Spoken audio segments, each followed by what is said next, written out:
Hello everyone. In this lecture, we will be studying about the heritage of India. Now, in our Indian pledge, we say, I love my country, I'm proud of its rich and varied heritage. What does the word heritage mean? Heritage is something which we have gained from our forefathers. So anything which the forefathers have offered to me.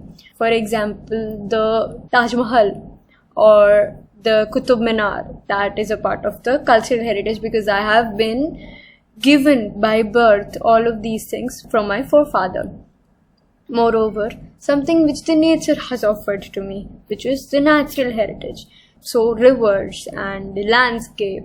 So as you can see here, the heritage of India has been divided into two parts, which is natural heritage and cultural heritage. We will study about natural heritage in this lesson and cultural heritage in the next. This is one of the most easy topics in this chapter, natural heritage of India. Even if you don't learn it by heart, you will be able to write some or the other things if this question is asked in the examination. So, natural heritage of India, the result of close relationship between nature, environment and human life is natural heritage. Of course, natural heritage means there is some relation with nature, environment and us. So, natural heritage of India is unique and varied. Let me tell you one pro tip here. In history, especially in this chapter, if some question like what define or give a short note on natural heritage or give a short note on cultural heritage of India, the first line which you can write is natural heritage or cultural heritage of India is unique and varied. It is very rich and varied. It is very unique and varied. It will be repeated almost in every concept. So it includes features like mountains. We are given these features from nature, forests, deserts, rivers, streams, seas, trees, plants, creepers, flowers, leaves, insects and varied landscapes, wide range of minerals, vegetation, plants and animals. So it is believed and it has been written in many scriptures that we are the children of nature.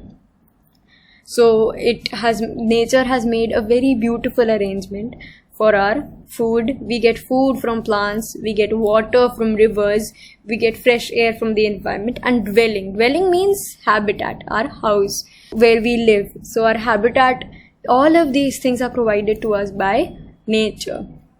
We treat nature with respect and faith. The examples of our close relation with nature are stories of Panchatantra and Jatak tales of Buddhist religion. Buddhists used to write these tales, these small stories about animals and about nature. So when I was a child, I used to be very fond of reading Panchatantra. It had stories about lions and foxes, etc. It was very fun to read. And trust me, if you can get a hand upon such books, then it is a treasure. Our classical and folk music and several rags are based on prahar.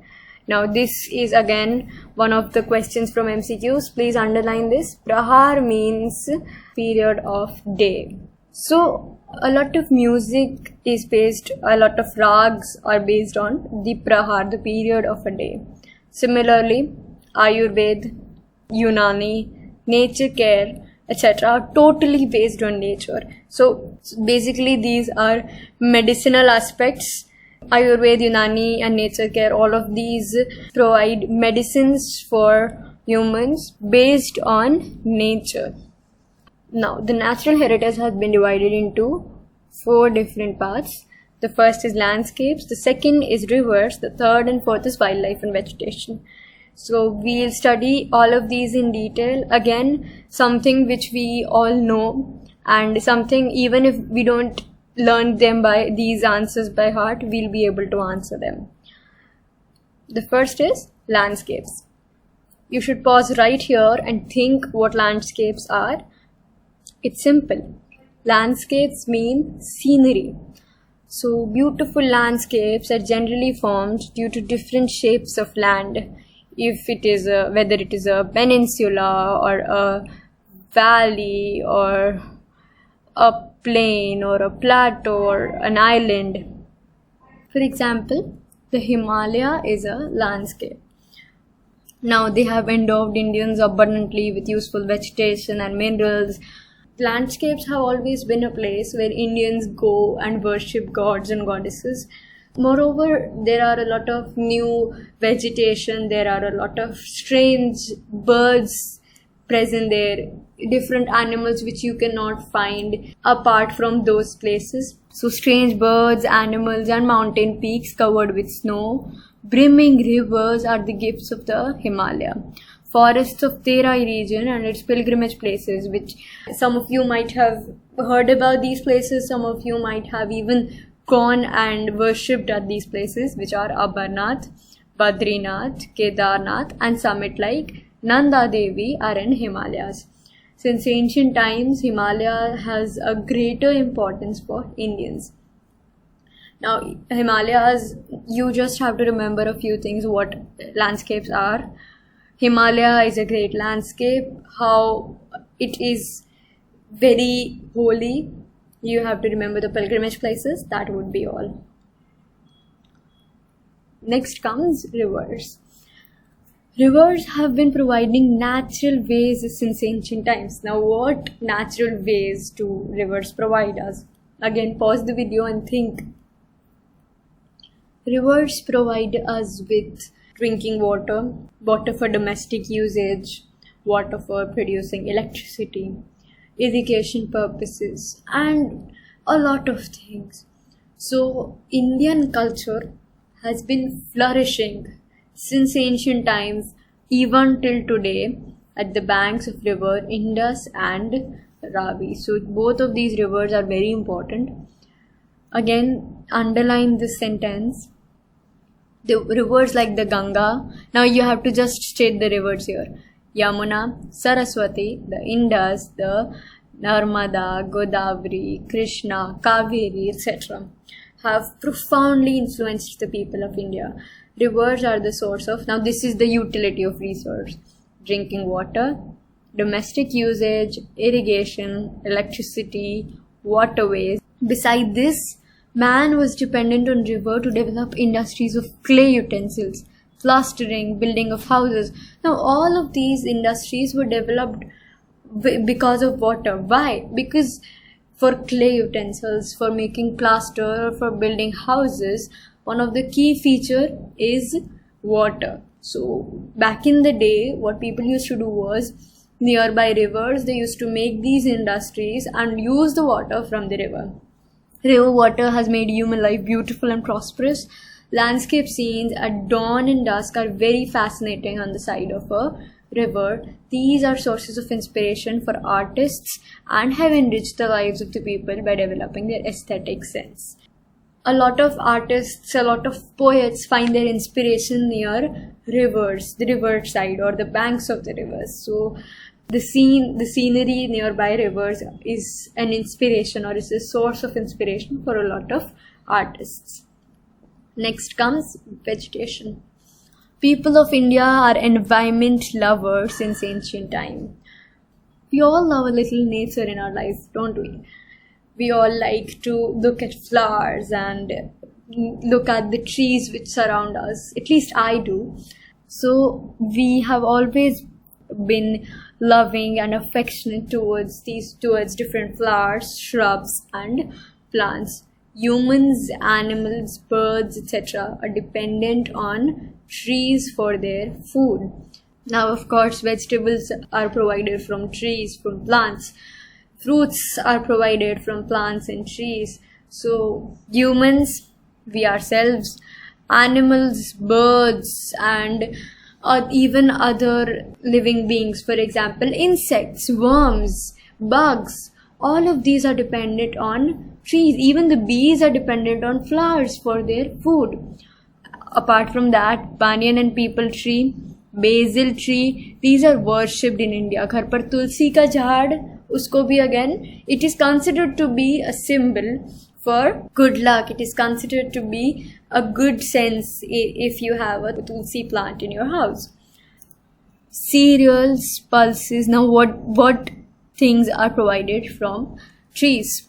Oil seeds, plants, green fields, prosperous herbs, packed forests, and medicinal plants have ultra enriched our lives from ancient India.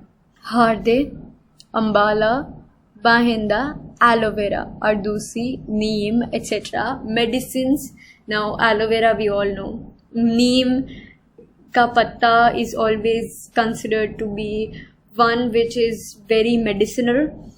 Apart from these, flowers like roses, lotus, mogra, domaro, sunflowers, champa, jui, jasmine, etc. All of these are so fragrant that they have made our lives very beautiful, very fragrant, very healthy and prosperous. Thus, our social life as well as our religious life has been affected, has been influenced by the vegetation. Now comes the wildlife of the country. India is a nature lover since ancient time. It is a country with animal lover culture. Now these are the different animals which we can find in India. Tiger, lion, elephant, rhinoceros, foxes, bear, deer, sambar, rabbit, python, snake, mongoose, lizard, porcupine, etc. And you can name others if you know some, but don't make the list a huge compilation of all the animals which you know. Make it a little short, but make sure that most of the animals are included in this list. Apart from that, these are some things which a teacher will look in your answer. Asian lions in the world are found only in the Gir forest of Gujarat, and it is believed that only Gir forest has naturally existing Asian lions as well as tigers at the same place.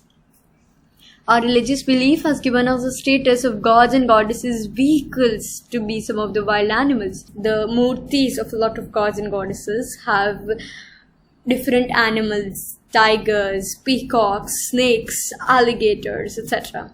Our national currency is highly valued by having the figure of 4 lions, horse, elephant and bull. Have you seen these? I know that a lot of you might have seen lions, but have you seen horse, elephant and bull in your currency, or are you just focused on spending that money? If you haven't, please go right now, pause the video and look at the currency and notice that there is a horse, there is an elephant and there is a bull in our currency, and we all did not know that until today. Furthermore, to protect the wildlife, reserves are created and even laws for the protection of their lives have been enacted. So reserves as well as laws. Reserves, we have studied about them in the previous year in the chapter of geography, which was natural vegetation and wildlife, bioreserves, national parks, sanctuaries. So I won't go deep into that. And a lot of laws have been created that we should not kill an animal, we should not hunt for animals, etc.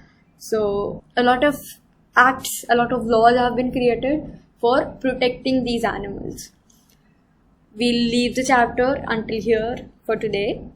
We'll get on to understanding the next concept in the next lecture. I hope you have understood all the concepts which are taught until now. We'll study about the cultural heritage of India in the next lesson.